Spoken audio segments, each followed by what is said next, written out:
This comic was made in Storyboarder. And this is what that process looks like. Storyboarder is a tool for making comics using 3D staging and 2D layout. In the next few minutes, I'm going to show you how you can go from a blank file to a finished comic just like this.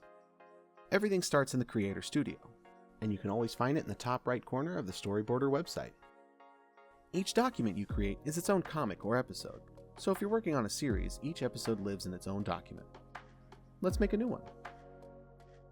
When your document loads, you'll see a blank 3D scene. This is your stage, the environment where everything happens. And this is your skybox. It defines what the world looks like beyond your scene. You can use a sky, a solid color, a preset image, or even upload your own. Think of it as a backdrop for your scene. And you can change it anytime. You can build your scene from scratch if you want to, but Storyboarder includes preset stages you can drop right in. These give you a quick starting point, and new pre-made stages are added all the time.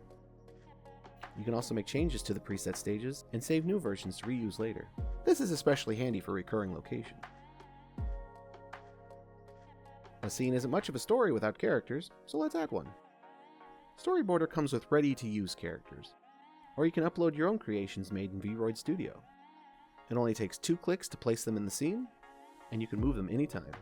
Characters start in a default pose, but posing is where they really start to feel alive. You can pose manually, or use preset poses to save time. Facial expressions are incredibly important for storytelling. This is how your readers connect emotionally with your characters. You can also control where your character is looking, both head direction and eye focus. And small changes here can completely change how a panel feels. Once the scene looks the way you want, it's time to turn it into a comic panel. This is where the 3D scene becomes 2D. Storyboarder automatically adds outlines to give everything a more illustrated look, and you can adjust or disable that if you want. Panel size and framing are part of the storytelling, so feel free to experiment. With Storyboarder, you can make something as cinematic as this, or something quick and playful like this. It's the same workflow, but flexible for drastically different tones. To keep the story moving, we'll add another panel. Because we already established the scene, we can jump straight into a closer shot. You can add dialogue with speech bubbles, attach them to panels, and point them toward your speaker. Panels can be resized, rearranged, stacked, or overlapped, whatever fits your pacing and style. When you're happy with your comic, it's time to export.